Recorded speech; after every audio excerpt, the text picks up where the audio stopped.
Happy New Year, everybody, and thank you for starting your 2019 with us on this edition of Quick Slants, presented by Nissan. I'm Derek Gunn. And I'm Barrett Brooks. And guess what, everyone? We'll hopefully get out to a good year this year, simply because D. Gunn will now invite me more to his home. We'll eat more ribs together. So I'm looking forward to this 2019. But it's also a great year for the Eagles because they have made the playoff. They're back in the playoff and getting ready for Sunday's game where they visit to the Bears. You know, we all make these New Year's resolutions and how we want to better ourselves as individual Barrett. But I'm a firm believer in that there are some things that work so well. Why upset the apple cart? So you know where I'm going, right? Anyway, from 4-6 to 9-7. So that's no. What? That's no. No, that's a definite maybe. Anyway, 4-6 to 9-7 and a wild card spot. We're only 18 hours into the new year and you're starting this mess already? All right.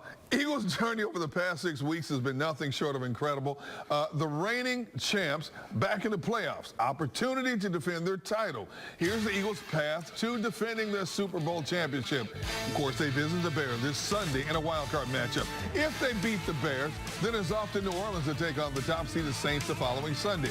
Then they will play either the Rams, Cowboys, or Saints in the NFC Championship game. Now, Barrett, two-part question for you. First of all, how surprised are you that the Eagles are back in the playoffs? And number two, now that they're in, how much damage can they do, man? You would make it two parts leading in. First question you asked me might be a little complicated for you, but start the year off right. There we go, man. Well, hey, first of all, I cannot believe they're in the playoffs. In fact, to go 4-6 and end up being 9-7, jumping into the playoffs, it's just a miracle to me.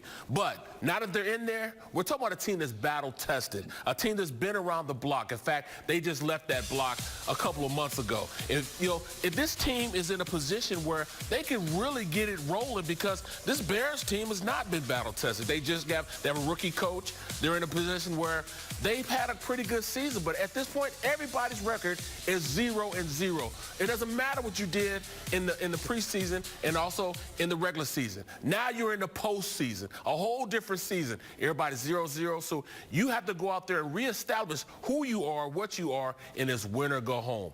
What makes the Eagles good right now, because Nick Foles is at the helm. He understands what it is to be in these pressure-packed playoff situations. And another thing, the offensive line and the defensive line have stepped up. They are playing at a great level, which allows them to do a lot more up front.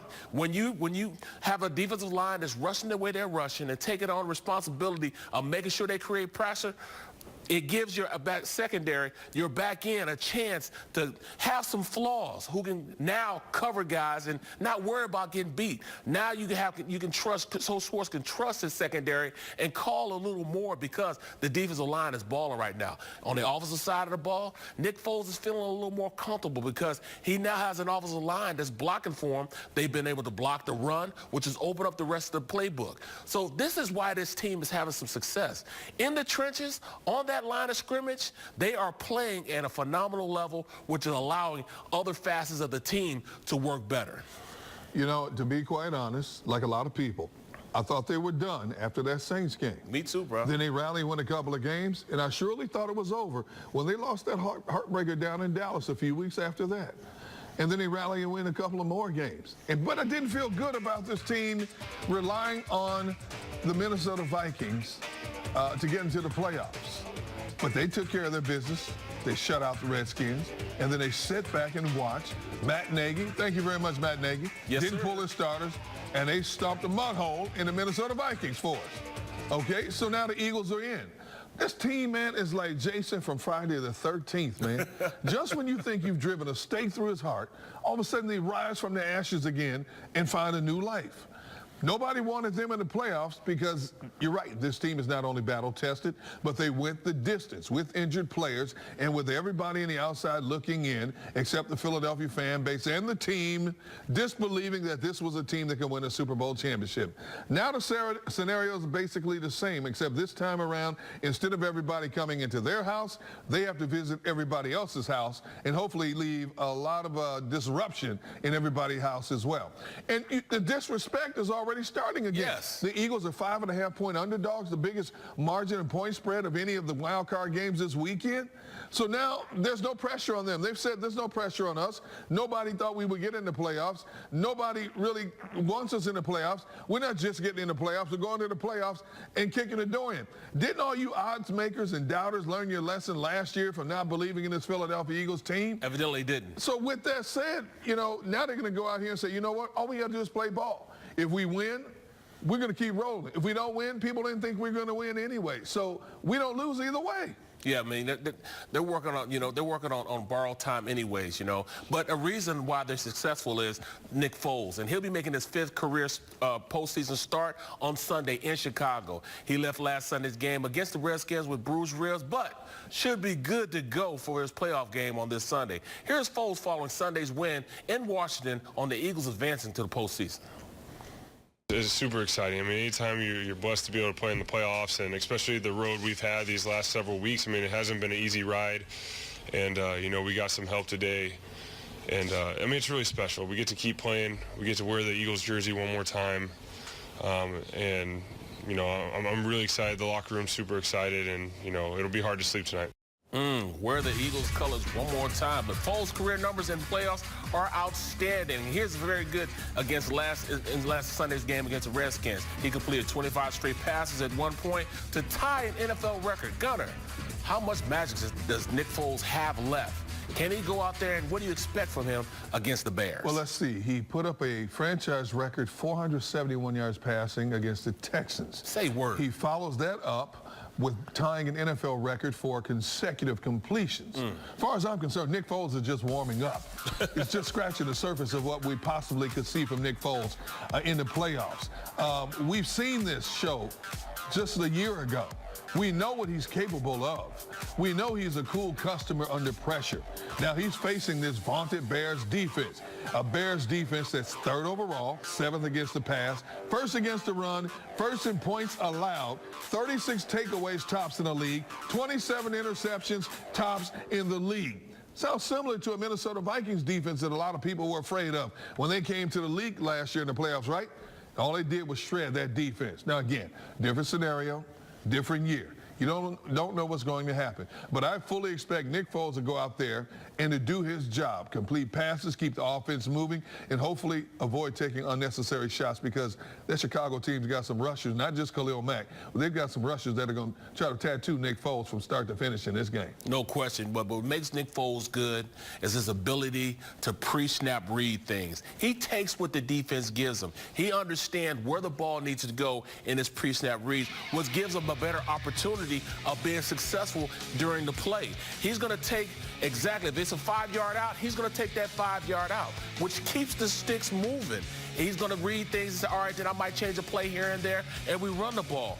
And I am extremely confident in his cohesiveness with the receivers now. He gets the ball to the guy. He doesn't worry about what his number is. He gets it to the guy that's open, which allows you to keep this offense moving, which keeps their offense off the field. Cohen, yes, he is a good player, but if he's off the field, that means he's not effective. That's what Nick Foles brings to the table. He distributes the ball to whoever's open, and he has a little cohesiveness with Alshon Jeffrey. He will get the ball to him knowing that this guy has a huge catch radius, and even if he is covered, he's not covered. So that's why I think Nick at this point is the best person to play in this playoff system. Yes, I did say that, the best QB to play in this playoff system, because he understands what the defense is going to give him, and it's a very good defense he's playing against, but he will make sure it goes to where it's supposed to go and get there on time. All right, we've talked about this Eagles offense. Let's talk about the defense, playing its best ball since entering the playoffs. The D was a story in Sunday's win over the Redskins, 24-0, just to refresh your memories. They limited Washington to 89 total yards. You know how hard it is to hold an offense in the NFL to 89 total yards in a game? That's crazy. That was the Redskins' lowest total in a game since 1961. Washington had just 8 first downs in the game and 0 for 9 on 3rd down. Fletcher Cox leading the way with 3 sacks. Here's defensive coordinator Jim Schwartz from earlier today on his defense pitching a shutout in the regular season finale. I was proud of the players. You know, they had worked really hard, and that was sort of a, more of a, a reward for them for the last 6 weeks or whatever it's been since the wheels fell off at New Orleans. But they were able to come back and get that. I mean, not everything's easy in the NFL, and you know, they worked really hard. All right, B. Brooks, how impressed were you by the Eagles' defense, the defensive line in particular on Sunday, and could they be the driving force behind another deep Eagles playoff run? Well, they will be the reason if they get into a playoff run, because these guys up front have allowed Schwartz to call pretty much what he wants to call. Up front, they are creating so much pressure with just one-on-one blocks, even double teams.